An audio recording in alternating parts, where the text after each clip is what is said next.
E aí, meus amigos investidores, tudo tranquilo? Bom, hoje vamos falar aqui da escala 6 por 1, né?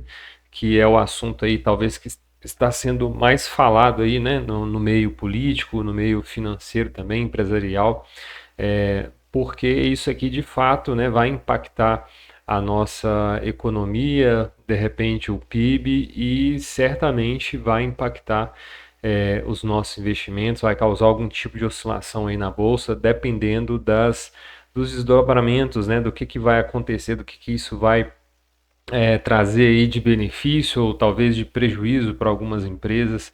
E a gente vai tentar entender aqui, né, o que está em jogo, né, além dessa discussão se é bom ou não, e o que a gente deve olhar, né, quando a gente vê, né, essas manchetes falando sobre isso, e principalmente olhando para a nossa carteira de investimentos, que afinal esse aqui é o nosso desejo, né?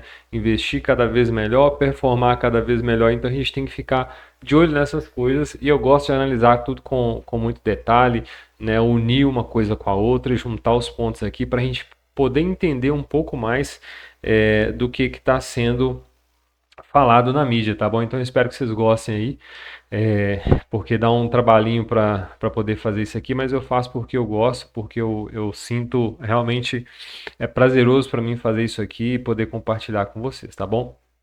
Bom, então que pé que tá, né? Já foi aprovado na Câmara, né, em dois turnos, essa PEC aí do fim da escala 6 para 1.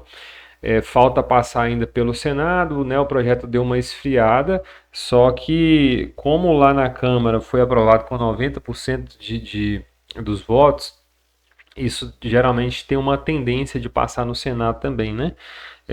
Então, assim, o pessoal já está tratando como certo que o Senado também vai aprovar isso de fato, vai ser concretizado, tá bom? Estranho, né? No ano político, o pessoal aí querendo acelerar isso, né? Uma discussão muito, eu acredito, muito profunda para ser tratada assim de forma tão rápida, né? Ainda mais no ano político. Então, a gente já sabe que tem interesses políticos aí, muito provavelmente a maioria aí dos apoiadores do governo do PT aprovam isso, né? Acredito que sim, pelo que a gente vê também. Então, provavelmente, né, isso também tem uma manobra política aí, tá bom? Eu sempre faço análise aqui independente né, de ponto de vista político, tá? Eu não torço para partido político nenhum, para nenhum tipo de ideologia política, mas eu procuro fazer uma análise isenta aqui, olhando simplesmente para como que isso afeta a nossa vida, dane-se quem é o presidente, quem é o partido, tá? Bom, e aí qual que é a narrativa mais comum, né? Para que seja aprovada aí o fim da escala 6 por 1, tá? O pessoal alega, né, que isso vai proporcionar mais descanso para os funcionários, né, uma maior qualidade de vida. Deixa eu só diminuir isso aqui. Vai proporcionar mais qualidade de vida aí para os colaboradores dentro da empresa, né? Vai trazer menos desgaste físico e mental também, tá? Então, é mais descanso, qualidade de vida e menos desgaste físico e mental. Esse é o ponto de vista, né, do pessoal que defende e não está errado, tá? Não está errado, só que será que o custo, né, de implantar isso aqui é zero, né? Eu acredito que não. E a gente vai tentar analisar o que está por trás disso daqui, tá? Bom, então quando a gente está falando de uma empresa, né, e quem é empresário aí vai saber mais do que eu, que toda empresa ela tem que olhar para os custos, né? Porque não adianta você mirar só no seu faturamento, né, no que você vende, no que entra no caixa, se você não se preocupa com o custo. Então a maioria das empresas aí, né, dos empreendedores, eles focam muito nos custos, né? Porque eu acho que o que traz uma boa performance, né, para qualquer empresa, assim como para os nossos investimentos, é obviamente o custo, né? Quanto mais baixo o custo, melhor a sua performance tende a ser. Só que quando esses custos começam a subir, as empresas têm algumas, tradicionalmente, né, tem pelo menos quatro formas de resolver isso. É claro que tem outras, né, mas aqui eu procuro ser mais sucinto. Uma delas, né, é repassar esse custo para o consumidor, né? E você faz isso como, né? Subindo o preço, obviamente, né? Então, se o seu produto custava R$ 5, né? Agora você sobe para 6 e você jogou a conta para o seu cliente e isso, né? Se o mercado está fazendo a mesma coisa, isso, né, pode virar uma tendência, isso gera inflação. Mas se for só você que está passando por isso, então você pode perder mercado e, enfim, né, dependendo do seu cenário, as consequências vão mudar. É, Eles podem reduzir margem, né? O que, de novo, é uma questão de comparar o mercado, porque se você está reduzindo margem, mas o seu concorrente não está, então você está menos resiliente que o concorrente e daí você pode não sobreviver, né? Porque aqui sempre vai ter um piso, né? Até onde você pode chegar, dependendo. E quanto mais alto o seu custo, né? Menos você vai poder mexer na sua margem de lucro. O terceiro ponto seria contratar mais mão de obra, né, para você aumentar a sua produtividade. Aí a gente começa a chegar aqui na ideia da escala 5:2, né, que vai provavelmente entrar no lugar da escala 6:1. E, e você poderia contratar, né, mais funcionários para você poder suprir, né, para você aumentar a sua produtividade, né, e tentar com isso baixar os seus custos. E o terceiro ponto é você investir, o quarto ponto, né, melhor dizendo, é você investir em tecnologias que possam, de certa forma, diminuir a necessidade da mão de obra humana, e com isso você acelerar a sua produção e conseguir também baixar os custos, tá? Então, essas são as quatro, na minha opinião, principais formas de lidar com o aumento de custos. Agora, a gente precisa, né, no tempo de hoje, dar uma olhada para esse ponto aqui, porque para mim é o que está por detrás dessa discussão aí da escala 6:1. E daí eu separei uma matéria aqui da Veja Negócios, bem interessante, que ela fala o seguinte, que a IA, né, inteligência artificial, entra no debate sobre o fim da escala 6:1. O avanço da inteligência artificial começou a ganhar espaço no debate sobre o possível fim da escala 6:1. Enquanto o Congresso discute a PEC que propõe a adoção do modelo 5:2, né, com jornada de 40 horas semanais, expectativa de implementação a partir de 2026, veja bem, né, a mudança bem drástica vai ser implantada ainda esse ano. Empresários especialistas já analisam os impactos dessa mudança sobre os custos das empresas. Então, o principal impacto está aqui, né, custo. Nesse cenário, cresce a percepção de que a automação, né, então isso aqui é um ponto importante, pode acelerar a substituição de funções repetitivas e administrativas. Isso aqui é importante a gente gravar isso, né? Substituir funções repetitivas e administrativas por sistemas inteligentes, principalmente atividades realizadas diante de computadores. Então, o que está por detrás é essa possível, é, uma possível forçada de barra, né, para que aconteça de forma mais acelerada essa substituição de mão de obra humana por inteligência artificial. A gente vai ver em mais detalhes, mas eu não sei se vocês acompanham. Existe uma discussão global sobre isso, né? O Elon Musk já falou num podcast que ele acredita em 80% de desemprego no mundo, tá? Isso, né, começando uma escalada aí a partir de 2027 por conta de IA, e ele acredita que não tem como mais voltar atrás, né? Porque isso já é uma realidade, tá? E aí a gente vê, né, o Brasil forçando a barra para mudar essa escala e já entra no debate se isso não vai acelerar a substituição de algumas funções. Mas será mesmo que isso pode acontecer? Vamos analisar alguns pontos, né? Então, quando a gente olha para a história, a gente vê um movimento, o seguinte: toda empresa ela depende de dois tipos de esforços, né? A gente tem o esforço físico, obviamente, né, que é a mão de obra braçal, e a gente tem o esforço cognitivo, né, que é a mão de obra que pensa, né? É o cara que desenvolve projetos, que pensa, que raciocina, né, que planeja, que gerencia e tudo mais. E aí, quando a gente tem grandes revoluções, né, grandes guerras, grandes mudanças aí é, no cenário, a gente tem tecnologias, né, sendo implementadas e isso faz com que o esforço físico diminua, né? Então, por exemplo, se antes você precisava, né, de, sei lá, de 100 funcionários para poder montar um motor Ford, né, com a Revolução Industrial, você desenvolveu máquinas que fazem isso, né, robôs, né, braços mecânicos que automatizam e substituem ali cada um 5, 6 funcionários, né? Então você vê que toda grande revolução ela faz o quê? Que o esforço físico ele diminua drasticamente, né? Só que o esforço cognitivo até então ele continuava sendo intacto, né? Continua precisando do cara que desenha um projeto, né? Continua precisando do cara, por exemplo, que escreve uma música, e enfim. Só que a IA muda todo esse cenário. A IA mexe justamente aqui, olha, no esforço cognitivo. A gente sabe que quanto mais, né, o tempo passa, mais o homem vai desenvolvendo novas máquinas, isso vai cada vez mais diminuindo o esforço físico, né? A gente está desenvolvendo máquina para tudo.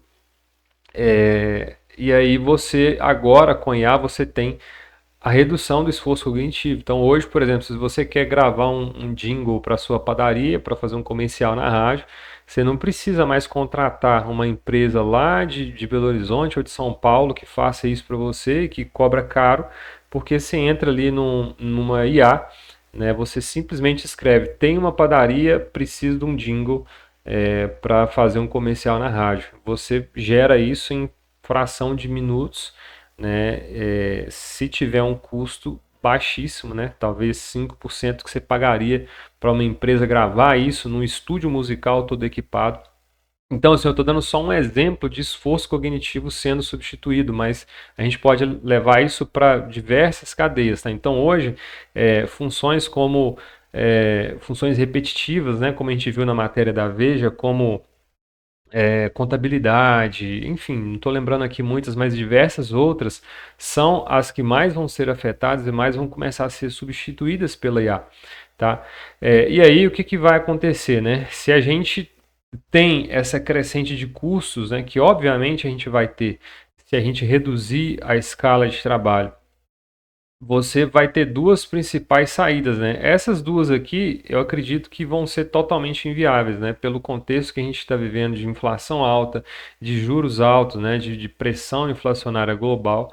Então, as empresas vão ter esses dois caminhos aqui, eu acredito, né? Ou contratar ou investir em tecnologia. E a pergunta que eu quero te fazer é: em que você acha que as empresas vão investir, tá?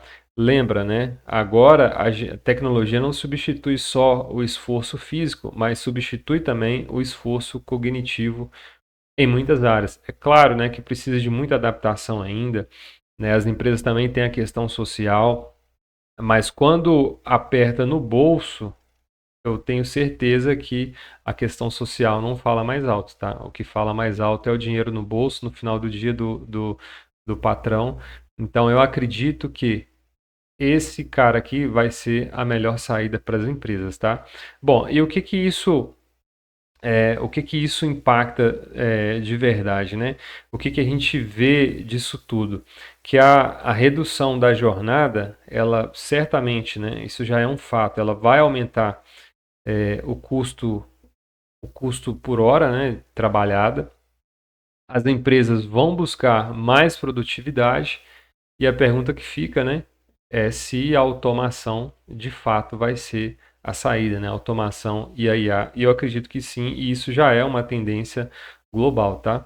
A gente já tem aí supermercados com autoatendimento, a gente já tem lojas autônomas, né? Sem precisar de um vendedor, você entra, pega a sua roupa, você mesmo faz o pagamento e sai da loja, não tem ninguém para te atender, né? Então, diversas coisas nesse sentido já estão acontecendo. E aí a pergunta que eu te faço é: será que isso já aconteceu antes? Ou seja, um movimento que parece uma mudança pontual, mas que na verdade é um plano muito maior para fazer uma digitalização muito maior, uma revolução digital muito maior. E isso já aconteceu com algo que vocês conhecem muito bem, que é o Pix. Quando implantaram o Pix, a narrativa foi o seguinte, né, que a gente teria transferências instantâneas, né, porque até então a gente precisava de pagar uma TED, né, para fazer uma transferência, ia transferir R$ 10, pagava ali, né, 11, R$ 12 para fazer aquela TED. Na verdade, você pagava um ou dois, né, o valor total transferido era 10, 12. Você não vai ter mais taxas e você vai poder transferir dinheiro 24 horas por dia, não vai ter mais aquele limite de horário do banco, né? E de fato o Pix entregou isso, né? E foi muito bom, né?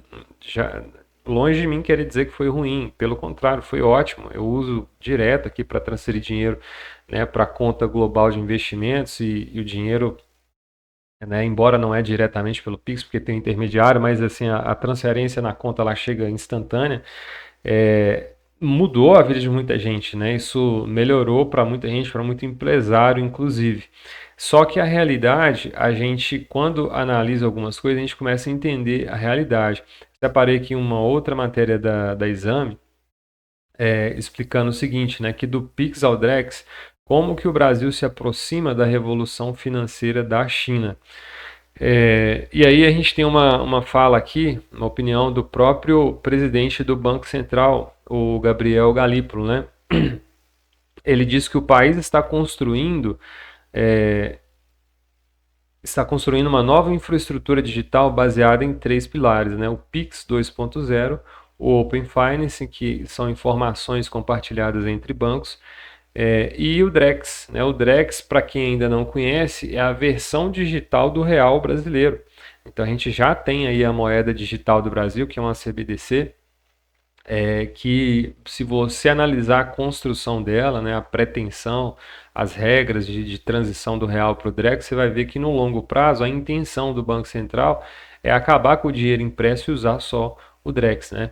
Então ele continua falando o seguinte, ó, que não se trata apenas de uma moeda digital, mas de um novo ambiente transacional, né, afirmou o Gabriel Galípolo durante a abertura da Febraban Tech 2025 em junho, né, um ano atrás.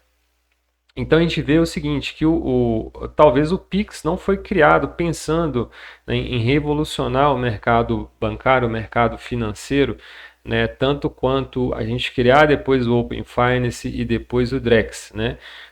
Mas certo é que pelo menos o Pix abriu o caminho para que isso acontecesse, tá? Então será que a mudança da escala 6:1 para 5:2 também não é uma abertura para uma digitalização ainda maior, uma revolução muito maior no mercado de trabalho?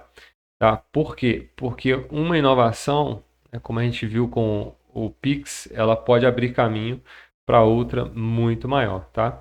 Bom, e aí, seguindo no nosso raciocínio, né? Como eu falei, será que uma revolução tecnológica semelhante está acontecendo no mercado de trabalho? E aí, voltando à discussão, né? A gente sempre tem dois lados aqui na discussão, né? Então, o lado que apoia o fim da escala 6:1, né? Eles garantem que isso vai aumentar o bem-estar do colaborador, reduzir afastamentos, né? E melhorar a produtividade. Isso vai acontecer? Esses dois primeiros pontos aqui eu acredito que sim. Melhorar a produtividade, eu acredito que não, porque a gente sabe que por décadas o nível de produtividade do brasileiro ele continua mediano, ele não sobe, tá? Então a gente tem um problema gravíssimo de produtividade, né? Basta aí você conversar com qualquer empresário aí da cidade que você vai entender sobre isso. E o lado que é contra, eles dizem que vai haver aumento de custos, né? E geralmente os empresários são contra, né? Que vai haver aumento de custos, obviamente. Vai ter queda de produtividade, né? O contrário, o efeito rebote disso aqui. E vai ter muita pressão por automação. Então você vê que esse ponto aqui específico, ele traz um benefício financeiro, né? Para as empresas, tá? Então é outro ponto que eu acredito que força as empresas a pular para a automação e para a inteligência artificial. E aí essa matéria aqui da Infomoney, né, vem trazer justamente isso, né, que o fim da escala 6:1, né, é um dilema entre produtividade e novos postos opõe visões de mercado. Então não tem um consenso, tá? não existe, né, nem entre é, especialistas, nem entre analistas, não tem um consenso se isso é bom e se isso é ruim. E eu acho que a discussão que a gente deve evitar, né? Se é bom ou se é ruim. E aí eu separei aqui perguntas erradas e perguntas que a gente realmente deve estar fazendo, né? Então, se a gente ficar se perguntando, será que isso é bom ou é ruim, né? Ou quantos dias por semana será que é justo trabalhar? Eu acho que a gente tem que fugir desse caminho aqui e partir para esse caminho, né? As perguntas que realmente são sensatas, né? Que fazem sentido para a gente no longo prazo, né? A primeira é, né? Um trabalhador está sendo preparado para competir, o trabalhador está sendo preparado para competir em um mercado onde a IA ficará cada vez mais barata e eficiente, né? Principalmente no Brasil, que tem uma produtividade muito baixa? Eu acredito que não, tá? E quais profissões ainda vão existir daqui a 10 anos, né? Principalmente quando a gente olha para isso daqui a 10 anos, o que que ainda vai ter? A gente consegue já dar um salto enorme na escolha dos nossos investimentos, né? Quais empresas que se beneficiam da automação? Quais empresas e setores conseguem implementar automação no seu processo para ter um lucro maior, né? Ter uma redução de custos e ter um lucro maior, uma eficiência maior, uma margem líquida maior, tá? Então, como eu sempre falo, né? Os conteúdos que eu faço, eu não estou aqui para tentar trazer solução, né? Mas para trazer mais perguntas que ajudam a gente a passar por essas mudanças, né? E trazer isso para a realidade, principalmente do nosso patrimônio investido, para que a gente consiga, com inteligência, se proteger ou, melhor ainda, se beneficiar, né, de todas essas mudanças que estão acontecendo aí, tá? Então, vamos ficar de olho aí nos próximos dias, né? Como que vai ser a votação lá no Senado. Eu acredito que vai passar também, né? E que a gente não vai conseguir fugir disso aqui, que provavelmente é o início aí de uma revolução muito maior no mercado de trabalho brasileiro, beleza? Então é isso, espero que vocês tenham gostado e qualquer dúvida vai deixando aí para a gente discutir, tá bom? Um abraço e até mais.